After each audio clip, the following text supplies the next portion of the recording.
والسلام على رسول الله وعلى آله وصحبه ومن بعد فأعوذ بالله من الشيطان الرجيم إن هذا القرآن يهدي للتي هي أقوم ويبشر المؤمنين الذين يعملون الصالحات أن لهم أجرا كبيرا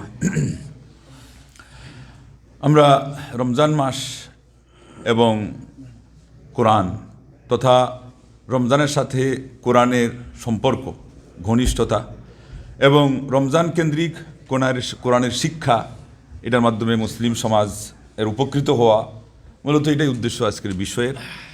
তো এই জন্যে প্রথমে আমাদেরকে কোরআনের কিছু পরিচয় জানা লাগে।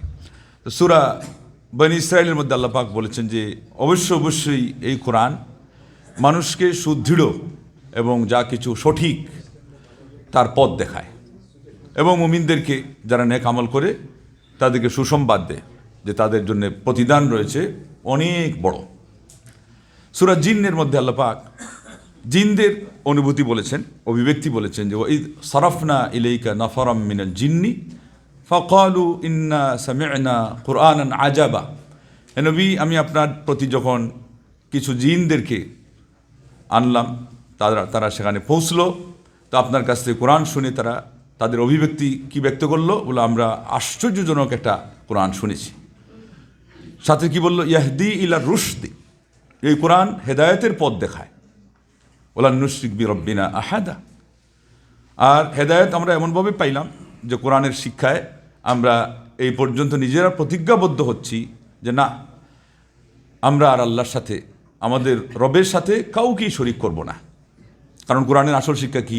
তাওহীদ, আল্লাহ রাব্বুল আলামিনের পরিচয়, আল্লাহ রাব্বুল আলামিনের একত্ববাদ, এর প্রতি কোরআন কারীম আহ্বান জানায়। একদিকে পুরা কোরআনই এর প্রতি আহ্বান জানায়, আর তিন ভাগে ভাগ করলে তারও বড় একটি অংশ হলো এই তাওহীদের আহ্বান নিয়ে কোরআন নাজিল হয়েছে। এইভাবে কোরআন কারীমের পরিচিতির মধ্যে এটাও রয়েছে যে কোরআন আমাদেরকে বুঝিয়ে দেয় যে এই দুনিয়ার আসল হাকিকত কী,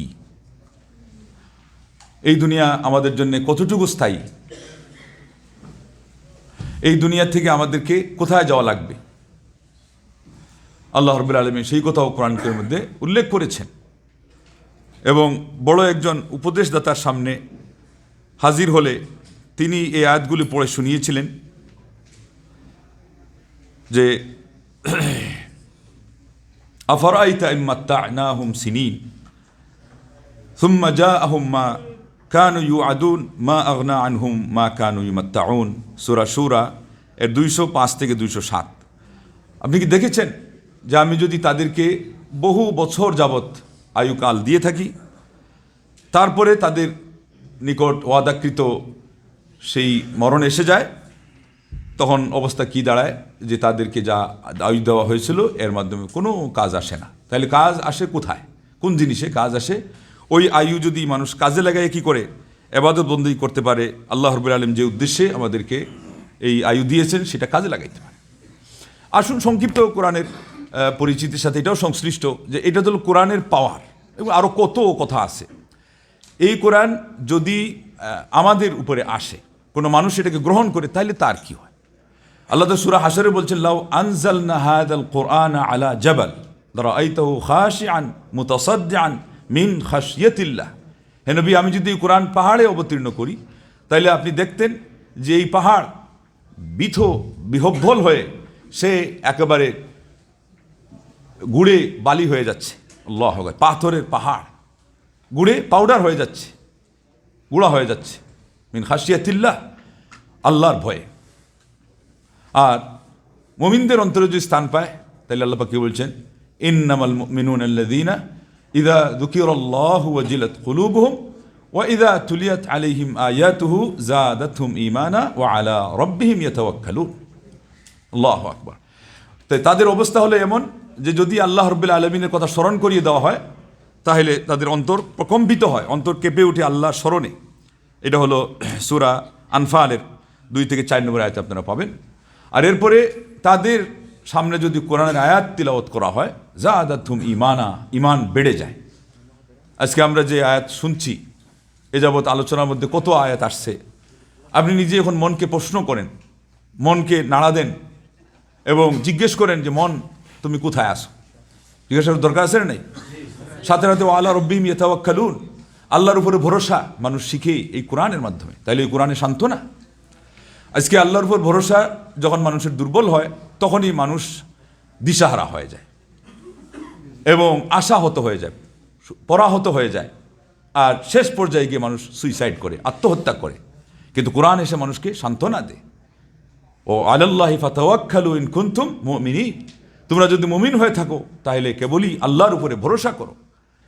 সেই জন্যে কয়েকটা আয়াতের কয়েকটা প্রসঙ্গ নিয়ে একটা দোয়া আলিমগণ শিখিয়েছেন যে আমরা কি বলবো, রব্বানা আলাইকা তাওয়াক্কালনা ওয়া ইলাইকা আনাবনা ওয়া ইলাইকাল মাসির।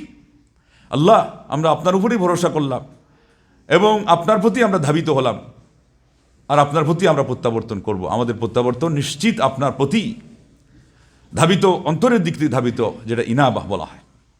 তাহলে মনটাকে সর্বপ্রথম আল্লাহ রাব্বুল আলামিনের দিকে ধাবিত রাখবেন দুনিয়ায় থাকা অবস্থায়, যেটা নির্দেশ আল্লাহ দিয়েছেন অনেক জায়গায়, ও আনিবু ইলা রব্বিকুম ওয়া আসলিমু লাহ, তোমরা তোমাদের রবের প্রতি ধাবিত হও এবং তার জন্য বশ্যতা স্বীকার করে নাও। এই বশ্যতা স্বীকার করলে একেবারে অঙ্গ প্রত্যঙ্গের দিক থেকে ব্যাপকভাবে, আর ইনাবা যেটা, এটা হলো অন্তরের দিক থেকে, আর দুইটার সমন্বিত অর্থজন করা হবে। তখন হবে আমাদের মন তন, আমাদের পুরা জীবন সব কিছুকে আল্লাহর জন্য সঁপে দেওয়ার নাম হবে আল্লাহর দিকে ধাবিত হওয়া এবং আল্লাহর প্রতি সারেন্ডার করা। আসলিমু এর অর্থ কি হচ্ছে? আত্মসমর্পণ করা। ইসলামের ধাতুগত অর্থের মধ্যে শান্তি আছে ঠিকই, কিন্তু ইসলাম শব্দের অর্থ সচরাচর যেটা বলা হয় শান্তি, এটা নয়।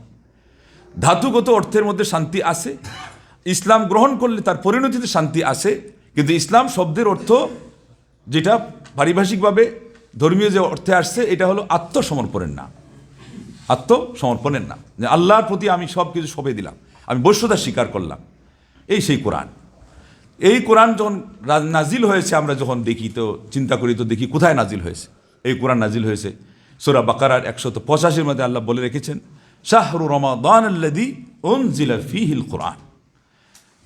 রমজান মাসটাই হইলে সেই মাস যে মাসে কোরআন নাজিল হয়েছে।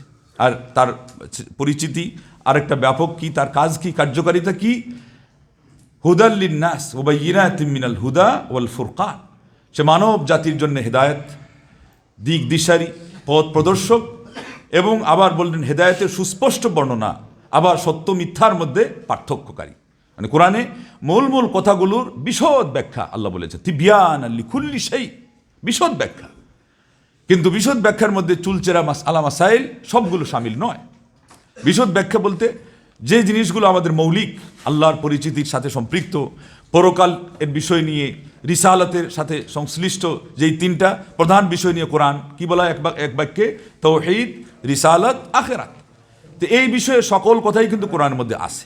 সেই জন্যে আজকে এই নাস্তিকবাদ যেখানে মাথাছাড়া দিয়ে উঠে সময়ে সময়ে, এই সময়ে আপনার সবচেয়ে বড় আপনার সম্পদ ঈমান ধরে রাখার জন্য এটা কোরআন। সেখানে যদি বিবেকের কোনো কথা লাগেও, ওই কোরআনে কিন্তু সেটারও দিকে আহ্বান করা আছে। বিবেক বুদ্ধির দলিল কোরআন দিয়েছে, বাস্তবসম্মত দলিল কোরআন দিয়েছে। দাওয়াত দোয়া করলে আল্লাহকে পাওয়া যাচ্ছে, আল্লাহ সাড়া দিচ্ছেন। বিবেকের দিতে আল্লাহ বলছেন আম খুলিকু মিন গায়রি শাইইন আম হুমুল খালিকুন। মুফাসসিররা এটাকে বলছে সাবর ওয়া তাকসিম, এবং মান্তিকিরা বলছে এটাকে দলিলুত তামানু, মানে এইটা হবে নাইলে সেটা হবে। তাইলে আজকে একদল বলতেছে, ওই যে জাভেদ খানের সাথে ডিবেট হলো সামাইল সাহেবকে নিয়ে এখন আরব সমাজ একেবারে পুরা ব্যস্ত।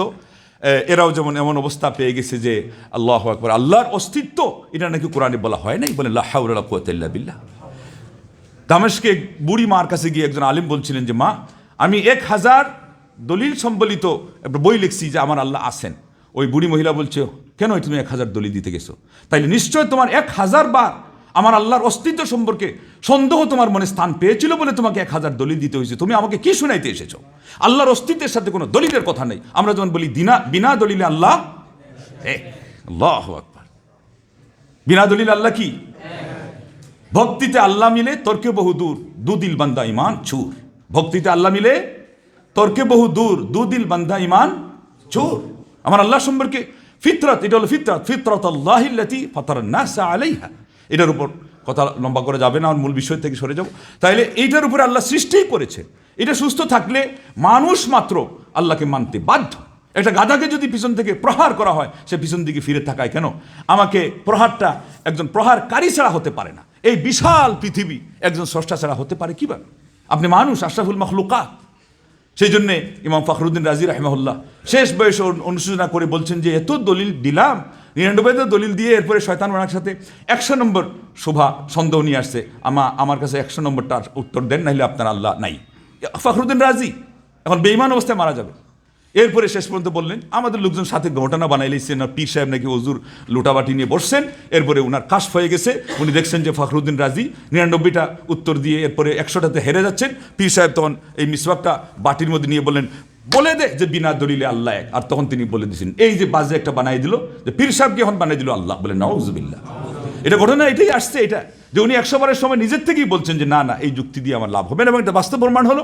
উনি শেষ বয়সে বলেছেন যে হায় হায়, আমি যদি নাইসাবুর, যেটা ইমাম মুসলিম রাহিমাহুল্লাহর বাড়ি এলাকা, যেখানে বলছে এখানকার বুড়িদের যে আকিদা ছিল, সাদা মনে তারা মনছে যে আল্লাহ আছেন, ব্যাস আমি এত হয়রান কেন হলাম, সারা জীবন আমি কেন এই শাস্ত্রের মধ্যে এটাকে তর্কবিদ্যা বলা হয় নষ্ট করলাম, আল্লাহ অস্তিত্ব সাব্যস্ত করতে হবে, এটা আমার কেমন কথা। তার ইচ্ছা হয় মানবে, তা না হলে মানবে না, ঠেকায় পড়ার কোনো এখানে প্রয়োজন নেই। আজকে আমাদের তাওহীদের দেশেও এই কিছু কিছু লোক আছে আধা জ্ঞানী, এবং আলিমরা আগেই বলেছেন আধা আলিম হলো দিনের জন্য ঝুঁকি, আধা ডাক্তার হলো মানুষের চিকিৎসার জন্য ঝুঁকি, আধা কারি সাহেব হলো কেরাতের বিদ্যার জন্য ঝুঁকি, আধা ফাকিহ হলো মাসলা মাসাইলের জন্য মানুষের জন্য হুমকি এবং ঝুঁকি। তো আজকে এইগুলো যারা নাসানাসি করতেছে, এরা গিয়ে দেখবেন আধা ইলিমালা, অথচ কোরআন এগুলো যা বলা আছে এটাই আমাদের জন্য এনাফ, এটা আমাদের জন্য যথেষ্ট। আসুন এই কোরআন করিম থেকে আমাদের আজকের আলোচকরা মাশাআল্লাহ অনেক সুন্দর আলোচনা করেছেন। আমার বিষয়ের অনেক অংশ ওনারা নিয়ে নিয়েছেন। এখন আমি তাইলে একটু পাশ কেটে পরবর্তী যে অংশে যাব, সেটা হলো যে কোরআন করিম তো অবশ্যই তিলাওয়াত করবেন, এবং 2 বার আল্লাহ নবী সাল্লাল্লাহু আলাইহি ওয়াসাল্লাম জিবরিল আমিনের সাথে কোরআন শুনেছেন, এবং এই শোনা যে 2 বার, এরপরে যে আপনারা শুনলেন যে ইমামরা শতখানিক খতম দিয়ে দিয়েছেন, কেউ 100-র ঊর্ধ্বে, মানে 100 না হলে অর্ধশত, ইমাম শাফিও দিয়েছেন 60 খতম, ইমাম আবু হানিফা রাহিমাহুল্লাহ দিয়েছেন 60 খতম, একজন নামাজের ভিতরে আর একজন নামাজের বাহিরে। আর ইমাম উসমান রাদিয়াল্লাহু থেকে নিয়ে আর অন্যান্যদের কথা যে কেউ এক রাত্রেই দিয়ে দিয়েছেন 1 খতম। এটা আবার আমাদের আজকের যে নলেজ, এটা যে আমরা বুঝবো না, এটা কেন? এটা এই জন্যে যে তাদের যে অবস্থা, তাদের সময়ের যে বারাকা এবং তাদের যে মনোনিবেশ, ওইটা আজকে আমরা পারিও না, এই জন্য ওইটার অনুমান করা সম্ভব না, আর ওই বারাকা আল্লাহর পক্ষ থেকে আমাদের জন্য আসেও না। কিন্তু সালাফ থেকে যেটা আসতে সাব্যস্ত, এটা সাব্যস্ত আল্লাহ, তারা কোরআনকে এইভাবেই সময় দিতেন, যার ফলে আল্লাহ রাব্বুল আলামিন তাদের সময়ে বারাকা দান করতেন। আমি এখন যেটা বলতে চাচ্ছি যে আব্দুল্লাহ ইবনে মাসউদ রাদিয়াল্লাহু আনহু যেটা বলেছেন, এবং আল্লাহ নিজেও কোরআনে নিন্দা করেছেন যে কোরআন যদি বুঝে না পড়া হয়, আম আলা কুলুবিন আকফালুহা, তাদের অন্তরে কি তালাবদ্ধ হয়ে গেল। তবে রমজান মাসে আপনি ওই, যেহেতু এটা ফজিলতের মাস, এখানে তিলাওয়াত এর মধ্যে সময় দিবেন, তারপরে ওই 3 দিন, যেটা এটা উত্তম হলো যে 3 দিন যেন সময়টা নেওয়া হয়, যাতে করে একটু বুঝটাও আসে। কিন্তু এরপরেও আলিমরা জায়েজ রেখেছেন এই যে সালাফদের আমল দিয়ে, যে কোরআনে রমজান মাসেও দিয়ে হচ্ছে কমেও খতম দিয়ে সমস্যা নাই, কিন্তু ওখানে কয়েকটা জিনিস অবশ্যই লাগবে, এবং এটা লাগবে আবার কেরাত বিশুদ্ধ হতে গেল। কোনো জায়গায় ইমাম সাহেব যে ইমামতি করবেন, ওনার কেরাত বিশুদ্ধ হতে গেলে কী কী জিনিস লাগবে? 3টা লাগবে প্রধানত। কারি সাহেবদের পরীক্ষার জন্য, ইন্টারভিউর জন্য মূলনীতি নিয়ে রেখে দেন, নোট করে রেখে দেন, 3টা জিনিস লাগবে, এবং এটা হলো পুরাতন যুগের ফোকাহারা আমাদেরকে বলে দিয়েছে। একটা হলো অক্ষরটা তার উচ্চারণ স্থল থেকে উচ্চারণ হলো কি না। 2 নম্বর হলো এখানকার জের জবর পেশ যেগুলো স্বরবর্ণ, এগুলো জায়গা মতো বসলো কিনা, কারণ এখানে জায়গা পরিবর্তন হয়ে গেলে অর্থ পরিবর্তন হয়ে যাবে। আর 3 নম্বর হলো যেটা মুসাদ্দাদ, রব্বিল আলামিন, এখানে রব্বি শক্ত হলো না, আলহামদুলিল্লাহ রবিল আলামিন উনি বলতে, রবিল আলামিন বললে উনি এটাকে 2টা যে ডবল, এটার উচ্চারণ করতে পারেন নাই। এরপরে মদসোহার অন্যান্য এগুলো হলো তাহসিনিয়াত, সৌন্দর্যের ভিতরে আলিমগণ ধরেছেন, এটা হলে ভালো, না হলে ভালো নেই। কিন্তু আজকে আমাদেরকে বলেন তারাবির পরীক্ষা কোনটার উপরে নেওয়া হয়? এখন যে 3টা মূলনীতি বললাম, আগের যুগের ফোকাহারা বলেছেন, এটার উপরে নেওয়া হয় নাকি না কে কত বড় কারির মতো করে সুর নকল করে বা মানে অনুসরণ করতে পারেন, কোনটা নেওয়া হয়? এটা ভালো সুরের উপরে, মানে আল্লাহ নবী সাল্লাল্লাহু আলাইহি ওয়াসাল্লাম প্রশংসা করেছেন এবং বলেছেন যে সুর দিয়ে কোরআন পড়লো না, যেটা অর্থ নিলে সে আমার উম্মতের অন্তর্ভুক্তই না। এটা ভালো এবং মনোযোগ বাড়ে, এটা সহযোগী। কিন্তু আসলটা যদি না থাকে, তিলাওয়াত বিশুদ্ধই না হয়, আর খালি সুরের লহরীর পিছনে মানুষ ছুটে চলে, তাইলে তো কাজটাই হলো না। এবং আমাদের সবার জন্য রমজান আসতেছে, আমাদের এখানে উচিত যে যাদের অন্তত সূরা ফাতিহা বিশুদ্ধ নাই, তার সাথে কিছু সূরা, এগুলো যেন আমরা অবশ্যই কী করি, মুখস্থ করি না, তাজবিদ সহকারে মশক করি। এরপরে যেটা আব্দুল্লাহ মাসউদ রাদিয়াল্লাহু বলছেন যে লা তাহুজুল কুরআনা হাজদাল বাকলি ওয়ালা তানতুরুহু হাজদার নাসরি ওলা তানদুরুহু বাকলা যাই হোক, উনি বললেন যে কোরআন শরীফকে তোমরা লা তাহুজুল কোরআনা হাজদান নাসরি, কোরআনুল করিমকে তোমরা ওই কবিতার মতো করে এটা ছড়িয়ে দিও না, আর এমনভাবে এটাকে আবার বিক্ষিতভাবে উচ্চারণ করো না, যেটা হলো ওই যে বাজে খেজুর যেগুলো পড়ে থাকে, মানুষ নেও না, দেখতেও খারাপ লাগে। হ্যাঁ, তারপরে তিনি ওলা তানসুরু নাসরা আল বাকল, এরপরে বললেন হাররিকু বিহিল কুলুব, কোরআন কারীমের মধ্যে তোমাদের অন্তরকে কাঁপাও, মানে মনের ভিতরে একটা ভয় আসবে, যে একটু আগে শুনলেন ওজিলাত কুলুব ওয়াকিফু ইনদা আজাইবিহি, এবং কোরআন কারীমের আশ্চর্য শিক্ষণীয় কথা যেগুলো, ওগুলো একটু হৃদয়ঙ্গম করো, এগুলো মনের ভিতরে একটু বসাও। আল্লাহু আকবার। কোরআনকে যদি আমরা এভাবে পড়ি, কি মনে করেন কোরআন আমাদেরকে হেদায়েত এর পথ না দেখাইয়া কি এভাবে গোমরাহ অবস্থায় রেখে দিবে? এটা আল্লাহর কালাম, আসছেই তো মানুষকে পথ দেখানোর জন্যে। এক হাদিসে আসছে যে কোরআনের এক অংশ আল্লাহ ধরে আছে, আর আরেক অংশ বান্দাদের মধ্যে তিনি ছুড়িয়ে মেরেছেন। তাইলে আপনি কোরআন, ওই যে হাবল যে বলা হয়েছে রশি, ওখানে উদাহরণ দিয়েছে কোরআনে, আর হাদিসে বাস্তবে বলে দেওয়া হয়েছে উদাহরণটা কীভাবে আল্লাহ ধরে রাখছেন, আর আপনি এই অংশে যদি ধরেন তাইলে আপনি আল্লাহ পর্যন্ত পৌঁছে যাবেন। এই হলো সেই কোরআন। আল্লাহু আকবার। খাব্বাব বিনুল আরাত বলছেন যে আল্লাহর সন্তুষ্টির জন্য কোরআন অপেক্ষা এত উপযোগী পৃথিবীর মধ্যে আর তুমি কোনো কিছু পাবে না। আচ্ছা, এই কোরআনটা এটা কি মাখলুক নাকি নাকি কে বলবেন? সারা পৃথিবীর সব কিছু তো মাখলুক, কোরআন কি মাখলুক? কাবা মাখলুক, কিন্তু কোরআন মাখলুক না, এটা আল্লাহর সিফত। এই জন্য কোরআনের সাথে সম্পৃক্ত হওয়া মানে কি? এত ঘনিষ্ঠতা আল্লাহর সাথে সম্পৃক্ত করার জন্য কিছুই। আচ্ছা, কাবা যে মাখলুক বললাম, তারপরে কি তার অর্থ কি কাবার কোনো সম্মান নাই? তা আজকে জাফরিন অ্যাবস্টেইন, সে তো কাবা শরীফকে সে আপনার কার্পেট বানানোর জন্য সে অর্ডার দিয়ে নিয়েছে। সারা পৃথিবীর মুসলমানদের রক্তের ক্ষরণ হওয়ার উচিত কি উচিত না? সে কার্পেট বানানোর জন্য নিয়েছে। আর আরেকটা হলো, আমরা এতদিন মনে করছিলাম আই ওয়াশের জন্যে, ব্ল্যাক ম্যাজিক এর মাধ্যমে ব্ল্যাক মেইল করার তার পায়তারা ছিল, আর তার যে সেই পাপের জগৎ, যে অন্ধকার জগৎ, সেটাকে সাইনবোর্ড বানিয়ে ঢাকা দেওয়ার একটা পায়তারা ছিল। এখন দেখা যাচ্ছে শুধু তাই নয়, এগুলো অপমান করা, এবং একটা গেমস খেলা আছে কি নেই, সেখানে ওই যে পা দিয়ে জুতা দিয়ে কাবার উপরে করা হয়, চাপ দেওয়া হয়, এটা অপমান করা। ইসলামের এগুলো অপমান করলে তারা খুশি হয়, তাদের আত্মতৃপ্তি পায়। আর আরেকটা হলো, এগুলো করলে ওরা আজকালকার বেশিরভাগ গিয়ে দেখেন ওই দাজ্জালের অনুসারী, আবার এলুমনিতি আন্তধর্মের অনুসারী, শয়তানকে খুশি করার জন্য তারা এগুলো করে। শয়তান খুশি হয় কোরআন এবং ইসলামের অপমান করলে, আর আল্লাহ খুশি হন কোরআন এবং ইসলামের সম্মান করলে। এই জন্য কবিরাজ যারা শিরকি মন্ত্র দিয়ে কবিরাজি করে, তারা কোরআনকে উল্টা করে লেখে, এবং তারা নাপাক হওয়াকে মনে করে এটা একটা ওই শয়তানের নৈকট্য লাভের উপায়, যার ফলে তাদের কাজটা বেশি হয়। কিন্তু আমাদের জন্য কি এটা উচিত? যারা কোরআন দিয়ে আপনি ঝাড়ফুঁক দিবেন, প্রথমত পেশা বানাইতে পারবেন না, দ্বিতীয়ত অপবিত্র আপনি থাকতে পারবেন না। আপনি যত পবিত্র থাকবেন, আপনার খাবারটা হালাল হবে, জবানটা সত্য হবে, আল্লাহ আপনার যশ বাড়িয়ে দিবেন, এখানে ইয়াকিনের অর্থে যশ, তখন আপনার এই ঝাড়ফুঁকে কাজ হবে। ওইটা আরেকটা দোয়া কবুল হওয়ার একটা অর্থ। ঝাড়ফুঁকে কাজ হওয়ার মানে হলো এই লোক মুস্তাজাবুদ দাওয়া, এটা দোয়া, কোরআন কারীম দোয়া। কিন্তু আজকে কুফরি জগৎ কি করতেছে? আজকে আমাদের ইসলামকে নিয়ে এইভাবে করে তারা ছিনিমিনি খেলতেছে। আর ওই জগতের অনেক জিনিস কিন্তু এখন ছড়িয়ে যাচ্ছে। সে তো মারা গেছে, আপনার কত মারা গেছে, কত সনে কার জানা আছে, 2019-এ মারা গেছে জেলখানার মধ্যে। কেননা সেইটাকে মানে সহ্য করতেই পারে না। কিন্তু এরপরেও যতদিন ঠিকই ছিল, এই তো এটা ছিল তার একটা মিথ্যা ভরসা ছিল যে শয়তান তাকে কি করবে, সুরক্ষা দিবে। কিন্তু দুনিয়াতেই তো লিক হয়ে গেল, দুনিয়াতেই কি হয়ে গেল, মাত্র 6 বছরের ব্যবধানে লিক। কিন্তু সবচেয়ে বড় কথা হলো, কাল কিয়ামতের দিন এত পাপের সে যে পাহাড় জমালো, এগুলো কিভাবে বহন করবে?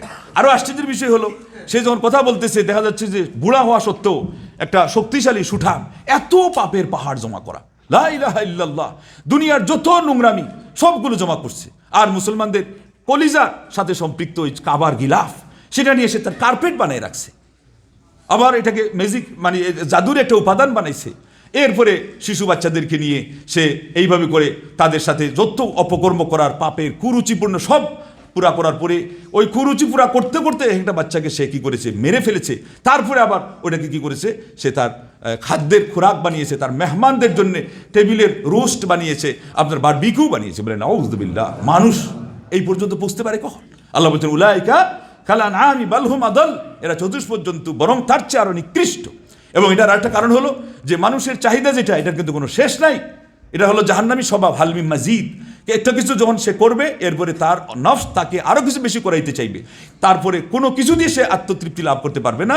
তখন পাপের মধ্যে আরও যত নোংরামি আছে, সে সবগুলোর পথ খুঁজতে থাকবে। এই জন্যে আল্লাহ রাব্বুল আলামিনের কাছে আশ্রয় চান যে আত্মাকে আপনি দৌড়াবেন না, মনের চাহিদাকে দৌড়াবেন না, এটাকে খাহিশাতে নাফসানি বলা হয়। তাহলে সে আপনাকে দৌড়াইয়া হয়রান করে, আপনাকে পাপী বানায়া, আসামি বানায়া, একেবারে হেনাস্তা করে দুনিয়াতেও আপনাকে অপমান অপদস্থ করবে। আর সবচেয়ে বড় কথা হলো পরকালে আপনাকে কঠিন কোন পরিমাণ শাস্তির যে ভাগী বানাবে এটা আপনি হিসাব করে মিলাইতে পারবেন না। লা ইলাহা ইল্লাল্লাহ। আর এইগুলো থেকে নিষ্কৃতির জন্য আসছে মহাগ্রন্থ আল কোরআন। সারা পৃথিবীর সমস্ত মানুষের নাজাতের জন্য আল্লাহ পাক দিয়েছেন আমাদেরকে কোন জিনিস উপহার? সমস্ত আসমানি কিতাবের মধ্যে মহাগ্রন্থ আল কোরআন হলো শ্রেষ্ঠ কিতাব। একটা অক্ষরের 10টা নেকি, আর তার অর্থ বুঝলে মানুষ মনুষ্যত্বই শিখে এই কোরআনের শিক্ষার মাধ্যমে। কিন্তু কখন শিখবে? এই যে এগুলো যখন বলা হলো। মুহাম্মদ ইবনে কাব একজন তাবী, উনি বলেছেন যে আমি সূরা তাকাসুর এবং সূরা জিলজাল এই 2টা সূরা এইটা দিয়ে পুরা রাত কাটাই দিই কিয়ামুল লাইলের মধ্যে। আমার জন্য উত্তম যে পুরা কোরআন খতম দেওয়ার চেয়ে। এটা কারণ কি? ওই যে ওখানে পরকালের কথা বলা আছে, ইযা জুলজিলাতিল আরদু জিলজালাহা, কিয়ামত, এরপরে আস্তে আস্তে করে পরকালের কথা। শেষে কোনটা দিকে এখানকার আসল কথা? ফামান ইয়ামাল মিসকালা যাররাতিন খায়রান ইয়ারা ওয়া মান ইয়ামাল মিসকালা যাররাতিন শাররান। এই যে জবাবদেহিতা, এটা মুসলমানদেরকে কে শিক্ষা দিয়েছে? মহাগ্রন্থ আল কোরআন। আর ব্যাখ্যা দিয়েছে আল্লাহ নবী সাল্লাল্লাহু আলাইহি ওয়াসাল্লাম। তো বলছে যে একটা কণা পরিমাণ, দানা পরিমাণ যদি পুণ্য করে সেটারও সে ফল পাবে, আর এই পরিমাণ পাপ করলেও সেটা পাবে। ঘটনার সনদ নিয়ে অনেক কথা আসছে, কেউ কেউ শুদ্ধ বলেছেন। সিরে আলম নুবালা হিলিয়াতুল আউলিয়াতে আসছে, ইমাম আবু হানিফা রাহিমাহুল্লাহ একদিন এই সূরাটা পড়ছেন। পড়ার পরে উনি দীর্ঘ শ্বাস ছেড়ে 2খানা হাত এর উপর ভর করে বসে আছেন। এরপরে এই আরেকজন মুয়াজ্জিন অথবা যিনি মসজিদের খাদিম, উনি গিয়ে দেখছেন যে ফজর পর্যন্ত ইমাম সাহেব ওই অবস্থাতেই খালি হাহুতাশ করে কাটাচ্ছে। আর এরপরে উনি পিছন থেকে শুনছেন, বলছেন যে আল্লাহুম্মা লা তুরিনি মিসকালা হাব্বাতিন শাররা ওয়ালা তুযিকনি আন-নারা আবাদা। আল্লাহ, আপনি আমাকে এই সরিষার দানা পরিমাণ পাপের কথাও যে বলছেন কিয়ামতের দিন দেখাবেন, মাবুদ গো, আমাকে এই পাপের সরিষার পরিমাণ দেখায়েন না, আমি সহ্য করতে পারবো না, আমি সেই শাস্তি ভোগ করতে পারবো না, আর আমাকে আপনি জাহান্নামের আগুনের শাস্তি ভোগ করায়েন না। এইভাবে করে তারা এত বড় হয়েছিলেন, তাদের অন্তরাত্মা এত পবিত্র হয়েছিল, এত উন্নত হয়েছিল যে মহাগ্রন্থ আল কোরআন করিমকে তারা সেইভাবে নিয়েছিলেন। আর এটা তো সূচনা হয়েছে আল্লাহ নবী সাল্লাল্লাহু আলাইহি ওয়াসাল্লাম থেকে। পুরো রাত তিনি কাটিয়ে দিয়েছেন একটা আয়াত দিয়ে, বলছেন ইন তুআযিবহুম ফাইন্নাহুম ইবাদুক ওয়া ইন তাগফির লাহুম ফাইন্নাকা আনতাল আজিজুল হাকিম। প্রভু হে, আপনি যদি আমার এই উম্মতগুলোকে শাস্তি দিয়ে দেন তাহলে এরা তো আপনার অকিঞ্চন অসহায় বান্দা, আর যদি আপনি তাদেরকে মাফ করে দেন তাহলে পরে আপনি হলেন পরাক্রমশালী প্রজ্ঞাবান। সূরা মায়দা 118। এই আয়াতটা একটু পড়ে সারা রাত আল্লাহ নবী কাটাই দিয়েছেন। কি কিয়াম, কি রুকু, কি কওমা, কি সাজদা, কি জলসা, কি বৈঠক, সবখানে। আল্লাহু আকবার। এই জন্য মাসলাও পাওয়া গেল বুখারী বর্ণনা থেকে আসছে, যারা কেরাত পড়াই জানে না, নতুন মুসলমান, আর আমাদের তো অনেক পুরাতন মুসলমানও নতুন আসলে নাই, নামাজে আসবে হয়তো রমজান উপলক্ষে, কিছুই জানে না। ওকে কি বলবেন? সুবহানাল্লাহ, আলহামদুলিল্লাহ, ওয়ালা ইলাহা ইল্লাল্লাহ, আল্লাহু আকবার, ওয়ালা হাওলা ওয়ালা কুওয়াতা ইল্লা বিল্লাহ, এটা দিয়ে তার সব কিছু চালাইতে পারবে। আল্লাহ পাক সহজ করে দিয়েছেন কি দেন নেই? তারপরে বান্দা নামাজ পড়ে, কিন্তু আমাদের অনেকে গিয়ে দেখবেন রমজান আসবে, উনি হয়তো রোজা রাখতেছে পুরা 30টা, কিন্তু নামাজ নাই। অথবা নামাজ আছে কিন্তু সামান্য একটা অজুহাত খাটিয়ে উনি আর কিয়ামুল লাইলটা করলো না। অথচ কিয়ামুল লাইলটা কি? ইন্না নাশিআতাল লাইলি হিয়া আশাদ্দু ওয়াতআন ওয়া আকওয়ামু কিলা। আল্লাহ পাক সূরা মুজাম্মিলের মধ্যে বলেছেন যে এই রাত্রি জাগরণ করে যে কোরআনটা পড়া হয়, এটা হলো একটা অর্থ হলো মনোযোগিতার জন্য, মনোযোগ আকর্ষণের জন্য। ওই যে রাত্রের নামাজে কেন কেরাত বড় করে পড়া হয়, জোরে পড়া হয়, আর দিনের নামাজে কেরাত আস্তে করে পড়া হয়। রাত্রে মনটা কি থাকে? ফ্রি থাকে, আবার ফ্রেশ থাকে, কাজের ঝামেলা কম থাকে, সেই জন্য। আর আল্লাহ বললেন যে শেষ রাতে যখন আবার আপনি উঠছেন, আবার শেষ রাতের উত্তম কোনটা? রাতকে অর্ধেক করবেন, অর্ধেক করে দ্বিতীয় অর্ধের শুরু যেটা, ওইটা হলো সর্বোত্তম সময়, এটা হলো ওয়াক্তে নুজুল। আল্লাহ পাক দুনিয়ার আসমানে আসে, ওই পুরা রাত্রিকে 3 ভাগ করে শেষ তৃতীয়াংশ নয়, আগে 2 ভাগ করবেন, এরপরে দ্বিতীয় অর্ধ যেটা, দ্বিতীয় অর্ধেকের প্রথম অর্ধ, এইটা হলো আপনার সর্বোত্তম সময়, কারণ এটা আল্লাহর নুজুলের সাথে মিলে যাচ্ছে। আর একেবারে শেষের সময় যেটা, এটা ইস্তেগফারের জন্য উত্তম। বাকি এনিহাও আপনি তাহাজ্জুদ পড়েন, ফজরের আগ পর্যন্ত চলবে, এটা হলো সর্বোত্তম কোনটা? ইস্তেগফারের জন্য মানে সেহরির যে সময় যেটা একেবারে ফজরের আগের সময়, এটার মধ্যে ইস্তেগফার অপেক্ষা মানে আস্তাগফিরুল্লাহ বলতেছেন, এই অপেক্ষা আর কোনো আমলই নেই। কারণ আল্লাহ পাক বলছেন ওবিল লাইলি ওবিল আসহারি হুম ইয়াস্তাগফিরুন ওয়াল মুস্তাগফিরিনা বিল আসহার। তারা শেষ সময় কি করে? আল্লাহর কাছে ক্ষমা চায়, শুধু আস্তাগফিরুল্লাহই বলেন। কিন্তু তবে মনে মনে কি করেন? অনুশোচনা নিয়ে আসেন, তওবার কথাটা স্মরণে আনেন, আর পাপটা ছেড়ে দেন, আর আল্লাহকে ওয়াদা দেন যে আল্লাহ আমি আর করবো না, আর মানুষের অধিকার এটা বুঝিয়ে দিয়ে দেন। আর যদি কথা দিয়ে মাপ চাওয়ার ব্যবস্থা থাকে নিয়ে নেন, মুসলিম শরীফ হাদিস সাল্লাল্লাহু আলাইহি ওয়াসাল্লাম বলছেন, যেদিন টাকা পয়সা থাকবে না সেই দিন আসার আগে কারো যদি অধিকার কেউ নষ্ট করে থাকে সেজন্য এটাকে হালাল করে নে, মানে কি মাপ চেয়ে এনে ফেরত দেওয়ার হলে ফেরত দিয়ে দে। কেননা সেই দিন কিছু দিয়ে আপনার বদলা দিতে পারবে না দুইটা পদ্ধতি ছাড়া। একটা হলো নিজের নেকি তাকে দিয়ে দিতে হবে, আরেকটা হলো নেকি যখন শেষ হয়ে যাবে তো ওই প্রতিপক্ষের পাপ এই বেচারার ঘাড়ের মধ্যে চাপিয়ে দেওয়া হবে, এরপরে তাকে উন্ধা করে জাহান্নামের মধ্যে নিক্ষেপ করা হবে। আর সেই জন্য আল্লাহ নবী বলছেন যেটা হলো মুফলিস, মানে সবচেয়ে বড় অসহায় মানুষ হলো সেই মানুষ। পুণ্যের ঘাটতি এমনভাবে ঘটলো যে হয়তো দুর্মুখ ছিল, কথা বেশি খারাপ বলতো, অথবা জুলুম করতো, তার যে দুর্দান্ত প্রতাপ দাপট ছিল, পাওয়ার ছিল, মানুষকে যথেচ্ছা মারামারি মারছে। আজকে আমাদের সমাজে গিয়ে দেখেন না, এই যে এদের কথা আল্লাহ নিন্দা করছিলেন না, কি আমাদের আগে একদল কিছু হবে এইরকম একটা লাঠির মতো থাকবে আর মানুষকে প্রহার করবে। আজকে গিয়ে দেখেন আমাদের সমাজে রাজনৈতিক অঙ্গন, আজকে শুক্রবার দিন বাইতুল মুকাররমের বা অন্যান্য জায়গায় ঢাকা শহরে কি হয়েছে খবর নিয়ে দেখেন, মানে দেশ আবার ওই আগের জায়গায় চলে গিয়েছে। এরা আলিমগুলো বলেছেন এবং এগুলো কথা আপনাদেরকে আগের থেকে শোনানো হচ্ছে যে রাজনীতির এই যে প্লট এটা এতই স্পর্শকাতর, এতই কঠিন, এটা আমরা বুঝতেই পারি নাই কি হয়েছে।